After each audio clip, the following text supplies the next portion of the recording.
안녕하십니까. 위대히 신흥교회를 섬기고 있는 김진영 목사입니다. 시채널을 통하여서 시청자 여러분들을 만나 뵙게 돼서 대단히 반갑습니다. 오늘은 제 친구 이야기를 하려고 합니다. 아주 절친한 친구입니다. 오랫동안 신앙생활을 같이 했고요. 지금도 아주 큰 교회에 청년부를 섬기고 있는 그런 친구입니다. 나름대로 열심히 신앙생활을 잘 하고 있는 집사님이죠. 가끔 만나서 식사를 합니다. 그날도 친구를 만나서 식사를 하게 되었습니다. 식사하면서 교회 이야기를 많이 했죠. 그런데 그날따라 친구가 아주 화가 많이 났어요. 이유인즉 같이 사업을 하는 파트너들이 많이 있답니다. 그런데 그 파트너 중에 기독교인들이 오히려 더 빡빡하다는 것입니다. 기독교인들이 빡빡하고 자기 이익만을 챙기고 한다는 것입니다. 그런 이야기를 듣고 있는 저도 마음이 좋지 않았습니다. 그런데 그 이야기를 자꾸 들으니까 속으로 이런 생각이 드는 것입니다. 지는 그런 생각이 들었어요. 그러나 그렇게 이야기할 수는 없고 제가 이렇게 물어봤습니다. 그 상황 속에서 우리 집사님은 뭘 했냐? 그렇게 물었어요. 그랬더니 그 친구의 대답이 아주 과간입니다. 나는 평신도다. 그런 겁니다. 여러분, 제가 생각하기에 한국교회의 위기는 그게 있다고 생각합니다. 무엇이냐면 한국교회의 어려움, 우리의 형편의 안타까움, 그러한 것들을 책임져야 될 사람은 목사와 중직자다. 목사와 장로, 권사라는 것이죠. 나는 평신도이기 때문에 거기에 대해서 그렇게 책임이 없다. 한 발 물러서 있어도 된다. 그렇게 생각하는 것이 우리의 큰 위기의 이유라고 생각을 합니다. 여러분, 과연 그렇습니까? 그렇지 않다는 것은 모두가 다 알고 있을 것입니다. 그런데 속으로 이렇게 생각하는 것이죠. 나는 괜찮아. 나는 평신도이니까 괜찮아. 이렇게 자꾸 합리화하는 것, 그것이 그 위기의 원인이라고 생각을 합니다. 예수님께서 수가성 여인을 찾아가신 적이 있습니다. 예수님께서 그 수가성 여인을 찾아가셔서 내가 메시아다 라는 것을 여인에게 알려주셨죠. 그 여인은요, 매일매일 갈증 속에 살던 여인이었습니다. 매일매일 그 갈증을 해결하기 위해서 물 항아리를 머리에 이고 운물로 갈 수밖에 없는 그런 여인이었습니다. 그런데 그 여인이 예수님을 만나고 나서는 하루 먹고 해결할 수 있는 물이 아니라 영원히 목마르지 아니하는 물을 마시게 되는 것입니다. 그 여인은요, 기뻐서 어쩔 줄을 몰랐을 것입니다.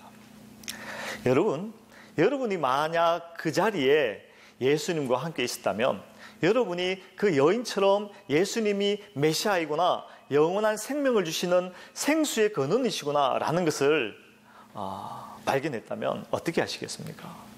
그 여인은요, 자기가 살고 있던 동네로 달려갑니다. 물 항아리를 던져버리고 달려갑니다. 가서 무엇을 했습니까? 여러분, 내가 메시아를 만났습니다. 여러분, 내가 메시아를 만났습니다. 큰 소리로 외친 것이죠. 이 장면 속에서 제가 아주 중요한 내용을 발견하게 됩니다. 무엇이냐면 그 여인은 선교사가 되었다는 것입니다. 그리고 그 여인의 선교지는 바로 그가 살고 있던 동네입니다. 우리가 흔히 생각하기를 선교는 누가 하느냐? 선교사가 하는 것이다 라고 생각을 합니다. 그리고 선교지가 어디냐면 비행기를 타고 멀리 가서 하는 그곳이 선교지다, 그렇게 생각을 합니다. 그래서 우리는 나는 평신도이기 때문에 선교하고는 관계가 없고 선교는 선교사들의 전유물이다, 이렇게 생각하는 경우가 많이 있지요. 그러한 생각들 때문에 오늘날 우리 한국교회의 안타까운 문제들을 바라보면서 전혀 거기에 대해서 한 발짝 물러서서 뒷짐지고 있는 것, 그것이 우리의 문제다라고 생각을 하게 됩니다. 저는 신흥교회를 목회하면서 과연 우리 교회가 어떤 모양으로 살아야 될 것인가 고민하기 시작했습니다. 고민하고 고민하다가 한 가지 좋은 빛을 발견하게 됩니다. 바로 선교적 교회로 살아야 된다라는 것입니다. 선교적 교회가 무엇일까요? 간단하게 말씀드리면 예수 그리스도를 성도들이 배우고 그 배운 대로 삶의 현장 속에서 살아내는 것입니다. 예수를 배우고 배운 대로 사는 것입니다. 내가 선교사가 되는 것입니다. 내가 그저 평신도가 아니라 내가 선교사가 되고 내 삶의 현장이 선교지가 되는 것, 그것이 선교적 교회의 모습입니다. 그런 교회 만들면 좋겠습니다. 그런 교회로 소문난 교회 되기를 원합니다. 그래서 주위를 살펴봤습니다. 어디에 가서 예수님을 배운 대로 살아볼까? 주위를 살펴봤어요. 마침 저희 교회 옆에 위례종합사회복지관이 있습니다. 거기에 가서 물었어요. 우리가 어떻게 하면 도울 수 있겠습니까? 우리가 어떻게 하면 헌신할 수 있겠습니까? 여쭤봤어요. 그랬더니 임용 봉사를 해달라고 요청을 하시더라고요. 그래서 우리 성도들을 모았습니다.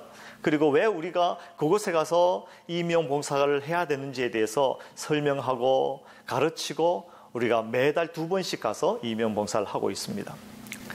제가 그곳에 가서 임용 봉사하는 것을 가만히 보다가 이런 생각이 들었습니다.